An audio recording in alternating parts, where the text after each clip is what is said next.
नमस्कार। DCP news Uttarakhand में आप सभी का पुनः स्वागत। मैं आपके साथ दीवान नौटियाल। खास खबरों में आज हम बात करेंगे। इन दिनों विधानसभा चक्राता के जौनसार बाउट क्षेत्र में जगह जगह खेल, सांस्कृतिक एवं सामान्य ज्ञान प्रतियोगिताओं का आयोजन किया जा रहा है, जिसका उद्देश्य क्षेत्र में छिपी हुई उन प्रतिभाओं को उभारना है जिन्हें आज किसी न किसी मंच की आवश्यकता है। और इसी दिशा में यदि हम बात करें गढ़ महोत्सव की, गढ़ महोत्सव अर्थात गढ़ बैराट क्रीड़ा एवं सांस्कृतिक संवर्धन समिति की, तो सांस्कृतिक संवर्धन समिति गढ़ बैराट के माध्यम से प्रतिवर्ष 3 दिवसीय कार्यक्रम का आयोजन किया जाता है। इस वर्ष भी 27 मई से लेकर 29 मई तक 3 दिवसीय कार्यक्रम का आयोजन किया गया। इस कार्यक्रम के अंतिम दिन बतौर मुख्य अतिथि जिला पंचायत अध्यक्षा मधु चौहान मौजूद रही। मधु चौहान की मौजूदगी में लोकल कलाकारों के द्वारा मनमोहक सांस्कृतिक की प्रस्तुतियां भी दी गई है। मधु चौहान ने स्थानीय कलाकारों का मनोबल बढ़ाते हुए कहा है कि जौनसार बाउट समुदाय अपनी संस्कृति में एक विशेष पहचान रखता है, जिसके माध्यम से भी उनकी पहचान देश और दुनिया तक बनी हुई है। उन्होंने स्थानीय कलाकारों का उत्साहवर्धन करते हुए समिति का भी धन्यवाद व्यक्त किया है। उन्होंने कहा है कि गढ़ बैराट क्रीड़ा एवं सांस्कृतिक संवर्धन समिति के इस तरीके के प्रयास स्थानीय लोकल कलाकारों के साथ ही खिलाड़ियों को उभारने की दिशा में एक महत्वपूर्ण भूमिका अदा कर रहा है।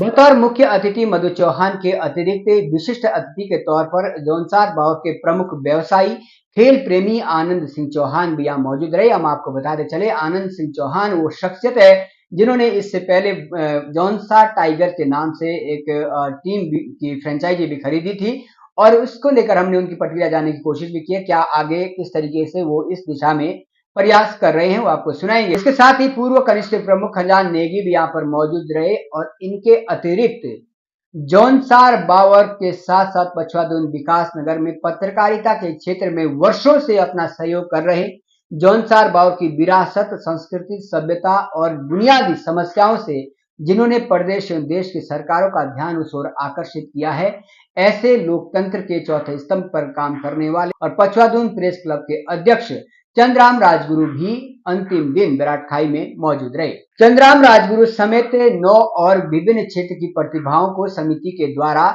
विशिष्ट कार्य करने के लिए उन्हें सम्मानित किए जाने का निर्णय किया गया, जिसके अंतर्गत की जिला पंचायत अध्यक्षा मधु चौहान के माध्यम से चंद्राम राजगुरु के साथ ही खेल जगत की, सामाजिक जगत की और अन्य क्रीड़ा जगत की उन 8 प्रतिभाओं को सम्मानित भी किया गया। अब हम बात कर लेते हैं गढ़ बैराट क्रीड़ा एवं सांस्कृतिक संवर्धन समिति के द्वारा आयोजित की जाने वाली विभिन्न प्रतियोगिताओं को लेकर। हम आपको बता दें, आप हैरान होंगे ये जानकर कि गढ़ बैराट सांस्कृतिक क्रीड़ा संवर्धन समिति के द्वारा 4 से 5 ऐसी प्रतियोगिताएं इस बार भी करवाई गई है, जिसके लिए कि समिति के द्वारा किसी तरीके का कोई प्रवेश शुल्क नहीं लिया गया है और उन्हें बतौर विजेता के तौर पर 1100 रुपए से लेकर 21,000 रुपए की धनराशि से पुरस्कृत किया गया है।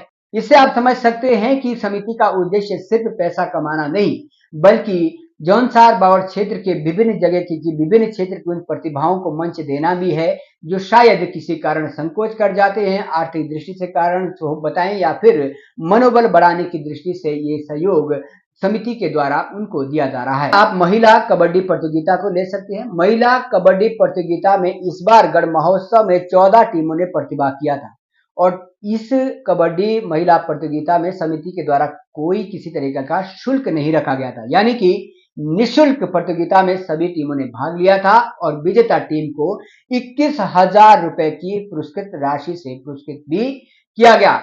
इसका उद्देश्य जौनसार बाउट क्षेत्र के भीतर महिलाओं के भीतर छिपी हुई उस प्रतिभा को उभारना है जो किसी ना किसी कारण शायद अभी भी संकोच कर जाते हैं कबड्डी जैसे क्षेत्र में आगे बढ़ने के लिए। इसके अलावा जंगबाजी, जो कि जौनसार बाउट का एक अनोखा कल्चर रहा है, उसको प्रोत्साहित करने के लिए जंगबाजी प्रतियोगिता भी निःशुल्क रखी गई थी और इनाम के तौर पर 2100 रुपए की धनराशि समिति के द्वारा विजेता को दी गई है।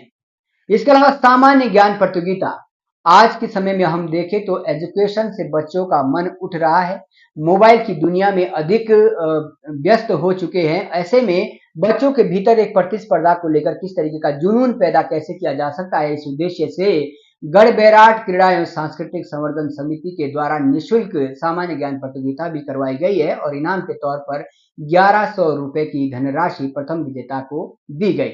हम बात करें सांस्कृतिक प्रतियोगिता की, तो सांस्कृतिक प्रतियोगिता भी निःशुल्क की गई है, जिसमें कि 6 महिलाओं के एक समूह के तौर पर प्रतियोगिता आयोजित की गई और इस आयोजन में प्रथम विजेता टीम को रुपए की धनराशि से पुरस्कृत किया गया है, जबकि शुल्क के तौर पर किसी भी तरह की कोई राशि समिति के द्वारा नहीं ली गई। इससे हम अंदाजा लगा सकते हैं कि समिति का उद्देश्य सिर्फ और सिर्फ पैसे की गाड़ी कमाई करना नहीं, बल्कि क्षेत्र में छिपी हुई प्रतिभाओं को उभारना भी है, ताकि उन्हें एक उत्साह मिल सके, उनका एक मनोबल बढ़े और उनके भीतर एक जज्बा प्रतिस्पर्धा का पैदा हो। कबड्डी प्रतियोगिता में यदि मैं बात करूं तो 60 से अधिक टीमों ने इस गढ़ महोत्सव में प्रतिभाग किया, जिसमें 34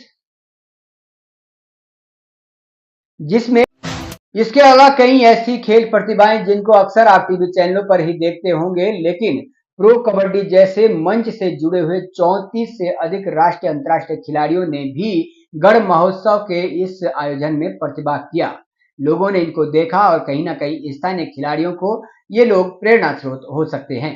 बात यदि कबड्डी के क्षेत्र में विजेता उपविजेताओं की की जाए तो कबड्डी महिला आईटीबीपी दिल्ली और यशपाल मेरठ के बीच में फाइनल खेला गया, जिसमें कि आईटीबीपी दिल्ली ने मैदान मारते हुए विजेता की राशि पर कब्जा किया, तो वहीं उप विजेता के तौर पर यशपाल मेरठ की टीम बनी। ओपन प्रतियोगिता की बात करें तो आरा वर्सेस लखौटी के बीच में फाइनल मुकाबला खेला गया है, जिसमें कि आरा की टीम विजेता और लखौटी की टीम उप विजेता रही। यदि बात गांव वाइज प्रतिस्पर्धा की जाए तो गांव वाइज प्रतिस्पर्धा में विराट खाई में एक बार फिर से इतिहास दोहराने में भंजरा की टीम सफल रही। भंजरा की टीम के द्वारा अपना खेल परिचय देते हुए एक बार फिर से विजेता की ट्रॉफी पर कब्जा किया, तो वहीं खोई चंदो की टीम उप विजेता रही। कबड्डी प्रतियोगिता में ओपन एवं गांव वाइज की टीमों में विजेता टीमों को जहां चमचमाती ट्रॉफी के साथ ही 1,01,000 रुपए की धनराशि से पुरस्कृत किया गया, तो वहीं उप विजेता टीमों को 51,000 रुपए की धनराशि से पुरस्कृत किया गया। इसके साथ ही गढ़ बैराट क्रीड़ा एवं सांस्कृतिक संवर्धन समिति के अध्यक्ष वीरेंद्र चौहान के द्वारा जिला पंचायत अध्यक्षा के समक्ष क्षेत्र की विभिन्न समस्याओं को रखा गया। मधु चौहान ने कहा है कि 2022-23 में जहां जिला पंचायत के माध्यम से उन्होंने 9 लाख रुपए की धनराशि समिति को देने का काम किया है, जिसके माध्यम से आज एक बेहतर मंच समिति के पास उपलब्ध हो पाया है। तो उसके अलावा उन्होंने कहा है कि हाल ही में अभी आचार संहिता लगी हुई है, जैसे ही आचार संहिता खत्म हो जाती है वो क्षेत्र के विकास कार्यों के लिए हमेशा सहयोगरत रही है, आगे भी सहयोग करते रहेंगे। इसके अलावा मधु चौहान ने कहा है कि क्षेत्र में पेयजल की बेहद ही जटिल समस्या पूर्व में बनी हुई थी, लेकिन त्रिवेंद्र सरकार के माध्यम से उस समस्या से कहीं ना कहीं निजात तो मिला है। उन्होंने अपनी सरकार में यहाँ के बड़ी संख्या में लोगों को पेयजल की समस्याओं से मुक्त कराने का काम किया है।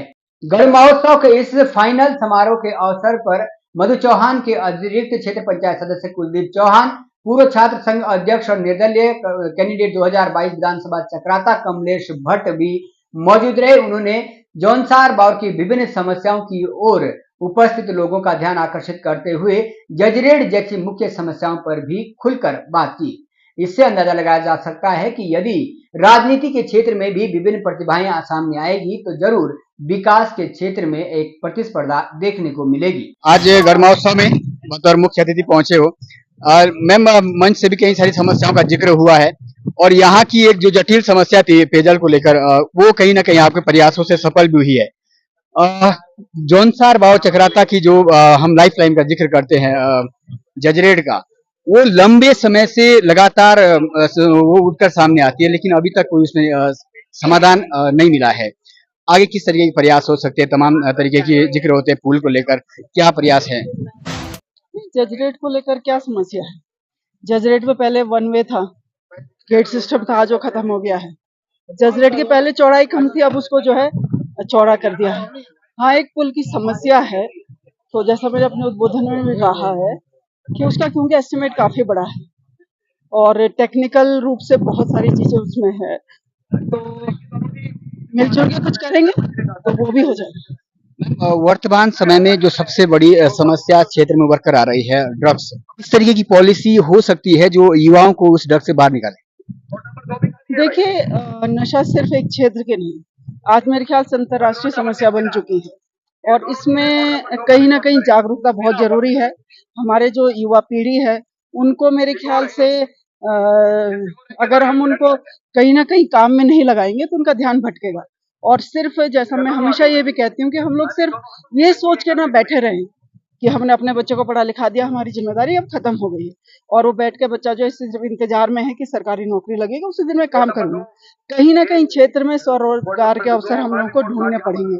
और एक मैं इसका ज्वलंत उदाहरण मैं अभी देख सकती हूँ, आप अपने चारों तरफ देखिए, जब से यहाँ पानी पहुंचा है बहुत सारे रिसोर्ट वगैरह, बहुत सारे होटल वगैरह यहाँ पे बच्चों ने खोले हैं, जो अपना आप भी काम कर रहे हैं और अपने साथ कम से कम कई लोगों को, औरों को भी रोजगार दे रहे हैं। तो इस तरह के प्रयास अगर हम लोग करेंगे तो कहीं ना कहीं जब युवा जिसको हम कहेंगे कि व्यस्त रहेगा अपने काम में, जब वो लगेगा तो कहीं ना कहीं वो नशे से दूर रहेगा। अंतिम प्रश्न लेना चाहूंगा क्योंकि चुनावी दौर है और आप दिल्ली में प्रचार में भी गए थे। दिल्ली आम आदमी पार्टी बड़ी चुनौती पेश कर रही है, क्या लग रहा है इस बार कुछ राहत मिलेगी बीजेपी को या विधानसभा चुनाव के तरह फिर से हार का जंग निकलेगी? जब 2019 का चुनाव हुआ था तो भी आम आदमी पार्टी का वहां पे सरकार थी। उस वक्त भी भारतीय जनता पार्टी की दिल्ली में 7 में से 7 सीटें आई है, और 24 में से दिल्ली में भारतीय जनता पार्टी 7 में से 7 सीटें बहुत अच्छे अंतर से जीत रही है। Thank you so much. मेरे साथ मौजूद है चौहान साहब। सबसे पहले जानना चाहेंगे कि विगत 2-4 सालों से हम देख रहे हैं कि यहाँ पर लगातार जो दर्शकों का तांता है वो भी बढ़ता जा रहा है, और साल दर साल जो प्रतियोगिताएं हैं आपकी, इस बार मैंने देखा कि बालिकाओं की संख्या भी अच्छी खासी टीमों में उपलब्ध हो पाई थी। उस दिशा में कैसे आप जो है उसको सफल बनाने के प्रयास कर रहे हैं? पहले तो मैं नोटियाल जी आपका धन्यवाद अदा करना चाहूंगा कि आप पूरे कार्यक्रम को कवरेज कर रहे हैं, और मुझे खुशी है कि इस मंच ने आज आपको सम्मानित भी किया है पत्रकारिता के क्षेत्र में। हमने इस क्षेत्र को, वैसे तो ये पर्यटक स्थल है पूरे जौनसार बावर में, पछुआ धुन में, बैरट खाई का अपना एक महत्व है, ऐतिहासिक महत्व भी है। यहाँ पर पांडव काल से और राजा सहसा कई राजाओं का यहाँ पर वो रहा है। इस स्थान को विकसित करने के लिए हमने एक गढ़ महोत्सव नाम से गढ़ बैराट पर्यटन एवं संस्कृति संवर्धन समिति गठित की है, और उसके तत्वाधान में हमने 2019 में कबड्डी खेलकूद एवं सांस्कृतिक समारोह का आयोजन किया है। और 2 वर्ष कोविड के कारण ये नहीं हो पाया, 22, 23 और 24 में ये चल रहा है। हमें खुशी इस बात की है कि हमने इस छोटे से स्थान को विकसित करने में पूरे समिति ने अथक प्रयास करा है। समिति में तमाम सारे जागरूक लोग हैं जो जिनका निरंतर प्रयास रहता है, निरंतर सपोर्ट रहता है। और आपने देखा कि यहाँ पर प्रो कबड्डी एशियाड खेलने वाले जो भारतीय टीम में भी है, जिनको हम टीवी में देख सकते हैं, लेकिन इस मैदान पर 34 खिलाड़ियों ने प्रतिभाग किया है। और कल रात 11:30 बजे कबड्डी ओपन का फाइनल हुआ है। महिला में यदि हम देखें तो यहाँ पर लगभग 16-17 टीमें महिला की थी, और पैरा मिलिट्री ITB भी यहाँ से जीत के गई। सर, क्योंकि जौनसार माहौल में अब धीरे धीरे इस तरीके की प्रतियोगिताएं बढ़ रही है, आगे भी कई सारे इस तरीके के टूर्नामेंट होने हैं। मैं नोट कर रहा था क्यों ना जब इतने सारे लोग यहाँ एकत्र हो रहे हैं, विभागों की तरफ से कुछ स्टॉल लगाने की हम आगे योजना बना सकते हैं, ताकि विभिन्न तरीके के लोग आए यहाँ पे, बागवानी से जुड़ा हुआ है, कृषि से जुड़ा हुआ है, या फिर हमारे जो अपने घरेलू खाद्य सामग्री है, चावल हो सकता है, दालें हो सकती है, उसके स्टॉल लगाए जाए। बाहर के जो विभागीय अधिकारी आएंगे वो हमें उससे जानकारी देंगे, और हमारे घर का जो है उसको लेकर वो बाहर जाएंगे। किस तरीके की सकारात्मक पहल हो सकती है? बिल्कुल, बहुत अच्छा क्वेश्चन किया आपने। इस बार आपको जैसा पता है, हमने कोशिश की, आचार संहिता लगी हुई है और 4 जून तक वो करवाई है। हमने तमाम कोशिश की, लेकिन अब हमारी समिति भी रजिस्ट्रेट हो गई, समिति का रजिस्ट्रेशन हो गया है समिति का। आगे हम प्रत्येक विभाग का यहाँ पर वो लगाएंगे, ताकि तमाम किसान, बागवान वगैरह लेकर के यहाँ पर वो रूबरू हो सके, अपने जो क्या क्या तमाम विभागों की जो योजना है वो गांव-गांव घर तक पहुंच सके।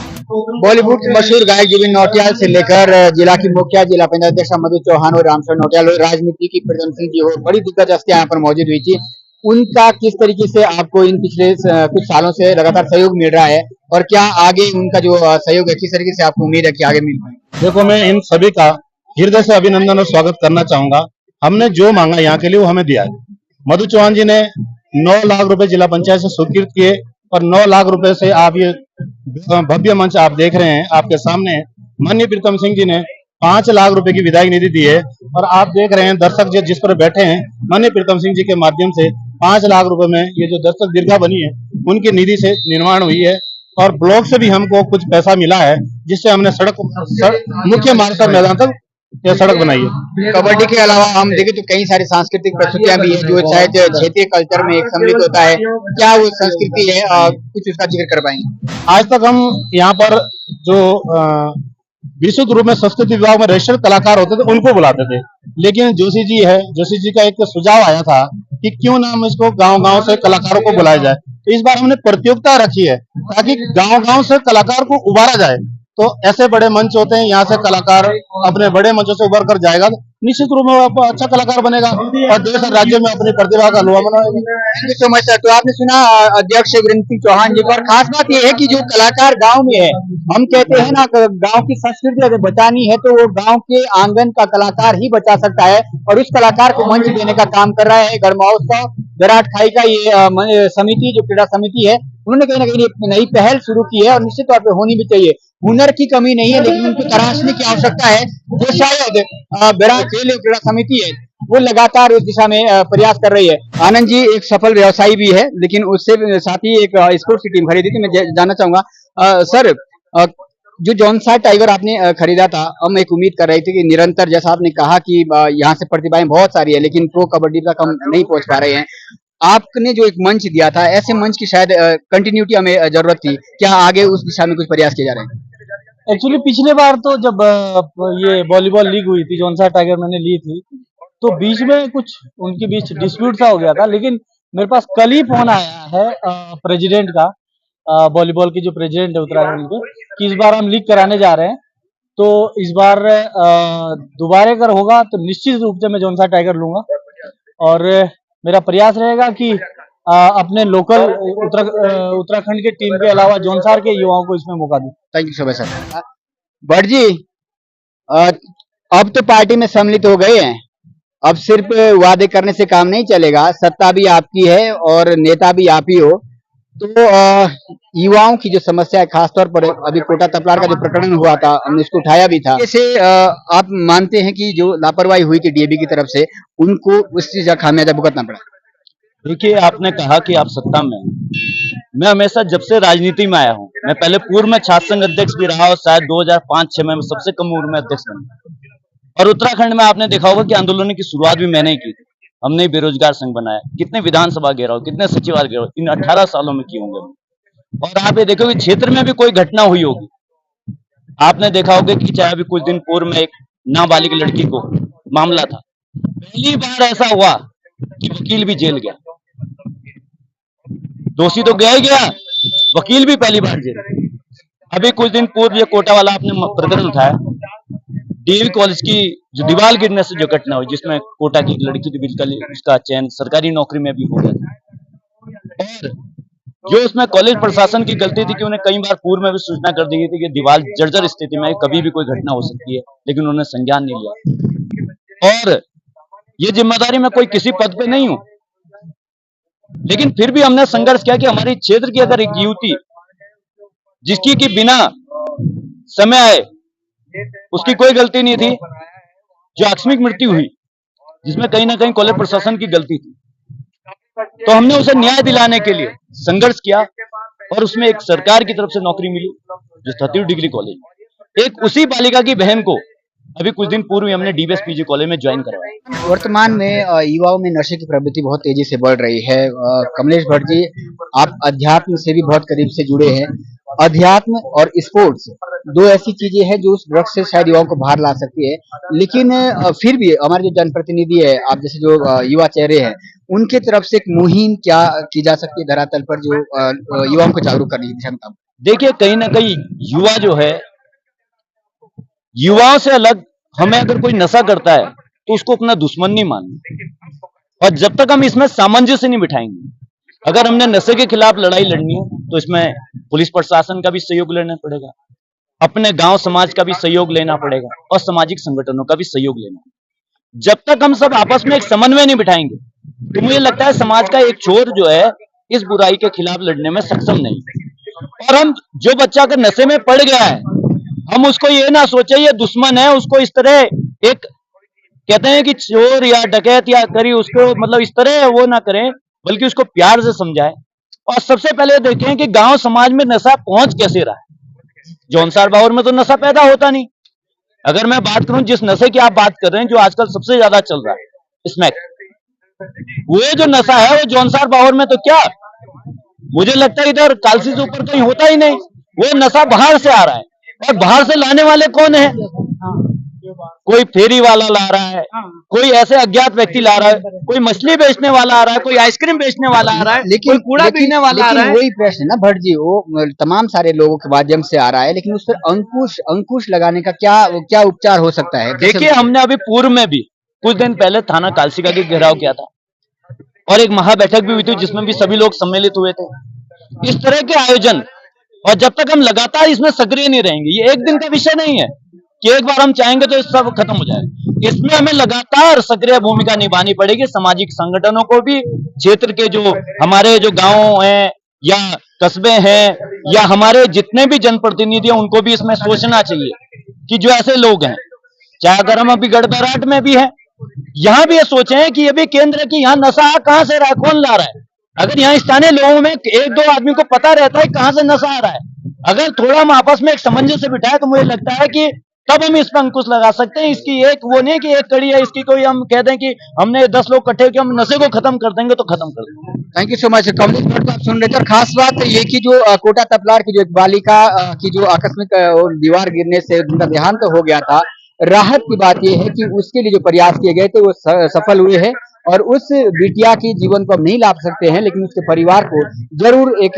सहारा मिला है आर्थिक रूप से, जिस सहारे के लिए शायद जो सपना लेकर वो देहरादून राजधानी में तैयारियां कर रही थी, तो उस दिशा में जो कमलेश भट्ट के प्रयास है वो सफल हुए हैं, जिसके लिए कहीं ना कहीं उनको बधाई देनी चाहिए। और इसके अलावा नशे की रोकथाम को लेकर, जजरेट की समस्या को लेकर तमाम तरीके के जो जनप्रतिनिधि इस गढ़ महोत्सव के कार्यक्रम के अवसर पर बेराट खाई में पहुंचे थे, उनसे डीसीपी ने प्रतिक्रिया जानने की कोशिश की। आशा करते हैं कि सालों साल से बनी हुई समस्या जजरेट की भी जल्द हमें समाधान मिल पाएगा। खास खबर के साथ आप देख रहे थे सहयोगी कैमरामैन शांति प्रसाद के साथ गढ़ महोत्सव के गढ़ बेराट खाई से दीवान नौटियाल की रिपोर्ट। नमस्कार।